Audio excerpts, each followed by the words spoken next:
Hello guys, welcome back. Like we said in the last part, the decimation of the model, we already have that. So now, what's the next thing we need to do? Now, okay, so I've just fired up TopoGun 2.0 here, and the first thing that I normally do, I set up a project. Just like Maya, just like any other software, you have a project structure here, and it creates it for you.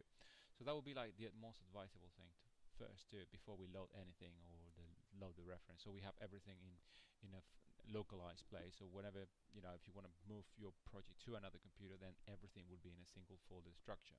And I think that's the way it should be, the way you guys should work, because if you start working in another company, you will have to follow rules like that. So how do we set up a project here? So if you go here, file, and we say create project. Obviously, if you have another project, you move it to another computer, then you will go to set project, just like Maya. Like the project window and the set project is exactly the same. So I'm gonna create a project here, and I'm just gonna quickly go into what I have there, and I'm just gonna call it there, and inside there, and I'm just gonna make new folder, and I'm gonna go folder inside here, and I'm just gonna call this a TopoGun project. Okay, you can name it whatever you want, guys, you know that. So we say okay, the name of the project, we're gonna call it Jack retopo, and we say okay. Now we have the file structure here, so if we go back to that folder we just created, it's gonna go here, my computer, I'm gonna go here, I think I've got everything in the C drive. We go here, we got a new folder, and we call Jack retopo, and we have all the stuff here. So normally that's where all the meshes go, the high res, the low res, the scenes that you save where you're working on, and if you have any texture you can load them out as well, but we're not going to cover texture at the moment. So what I'm going to do is I'm going to go up here, I'm going to take this guy, I'm going to cut it, and I like to work clean like that. So I'm just going to put it here into meshes, and I'm just going to paste it here. So now I have the Jack, remember the Jack reference that we have? So as the OBJ, look at the size of this, it's about 75 meg, so it's quite big. So, but these are the one that we're gonna use inside TopoGun in order to create our retopologized version of this. Now, TopoGun is quite an easy software to work with. I normally don't use the Wacom tablet for this. I normally use the mouse and the keyboard because it's so easy to use. All what you have to do is switch between these two. And when you switch between these two, all you need is just the right click. Hardly been using this. This is quite useful.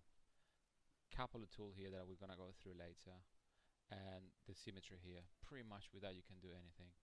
TopoGun has a really good feature, which is the baking features. You can bake stuff just like XNormal. You can bake normal maps. You can make displacement map, depth map,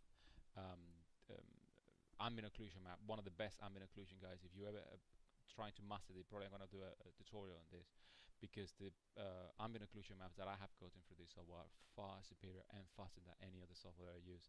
I haven't used XNormal, but obviously XNormal is one of the sort of the standard in the industry. But the math from here is sort of like a hidden gem, this little software for that. It's very fast and it's very smooth and nice. So I strongly encourage you just to play around with it. So we can go through that probably another time, then I'll show you how this works. But all we have to do is just load the reference and then work around with the preference here, the subdivision there. But we're gonna go through that later on.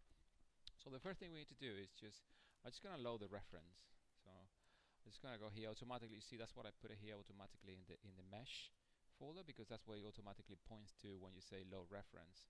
So it's good just to have everything in the right place. So if you move to another computer and you set the project, you don't have to hunt down where the heck do you put this Jack reference or whatever file OBJ that you need. So it's good just to have everything in the right place, so everything is locally, and you don't have to look for all the path that you have moved to another computer. So we're just going to click there and say open, and it will automatically start finding the file, and it's loading up.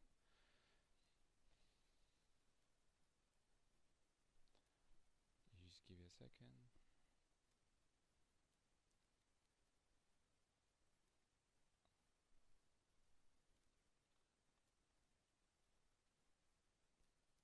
There you go.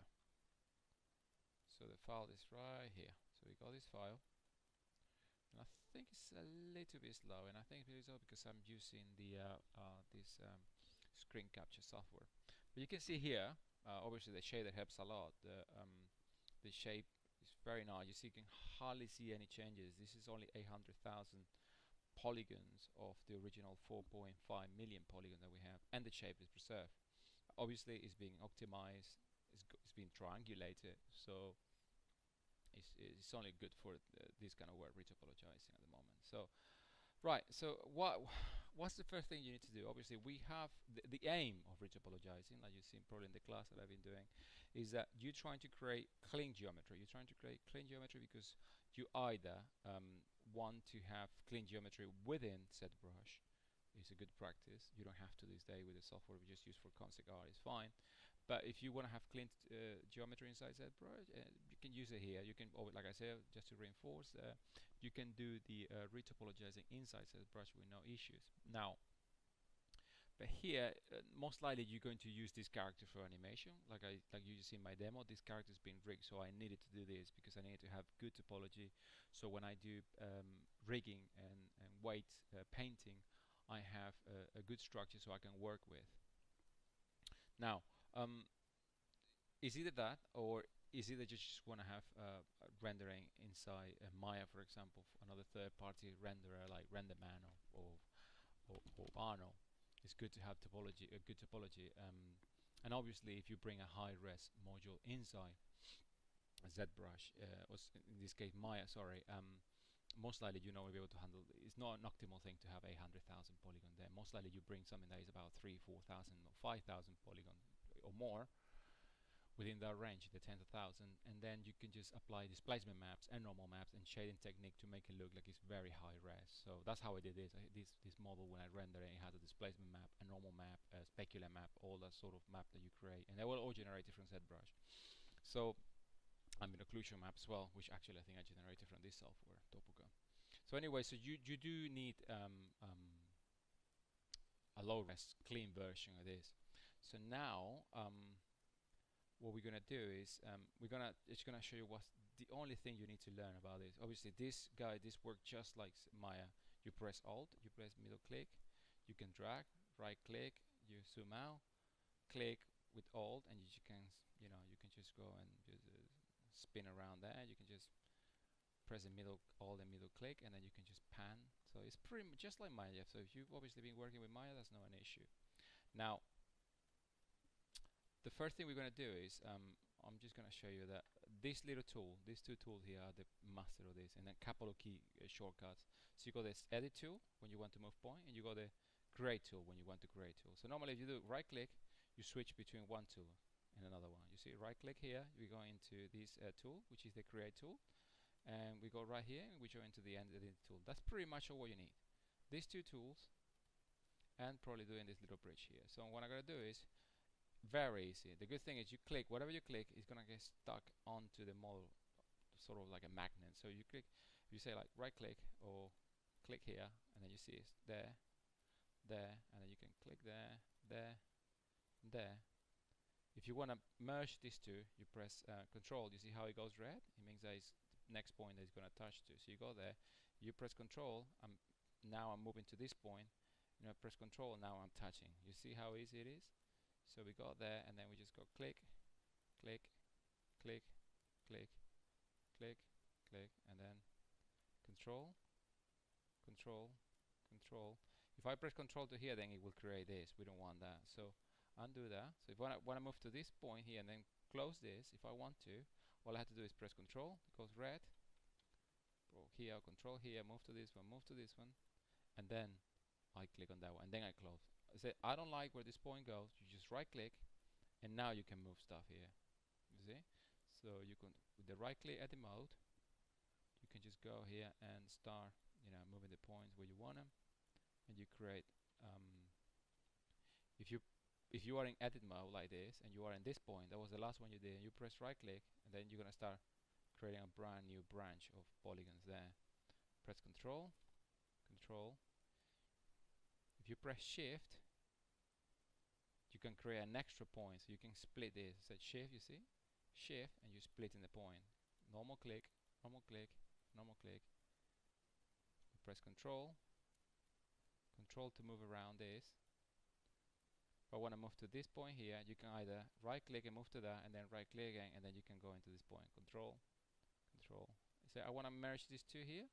I press Shift, You see how it goes red, the edge? It means that I can split it. Once I split it, I press control and I can go here. So control there, control, control. Okay, you see. Now when you see this thing here that is thick, guys, means that it didn't close properly. Some reason it didn't close properly. Sometimes that happens. So you right click here and you say, oh, why it's not closing? Normally what you can do is probably select this edge and then just press delete and then delete it, and it's an extra edge that you created. Sometimes it happens. Just make sure that all these lines or edges inside here, they're all like sort of not bold like the ones outside, very quite thin, so it means that it's been closed. So if you see, for example, sometimes you got something closed like that and then this is transparent, it means that the normal is flipped. So if you had to, most likely you just have to select the face and then delete it, and then it recreates it again, and it should be fine. Now the other tool as well that is good to work on this is the if you go right click here, if I do this, so quickly show you're gonna create a quiet line here. So if I do this,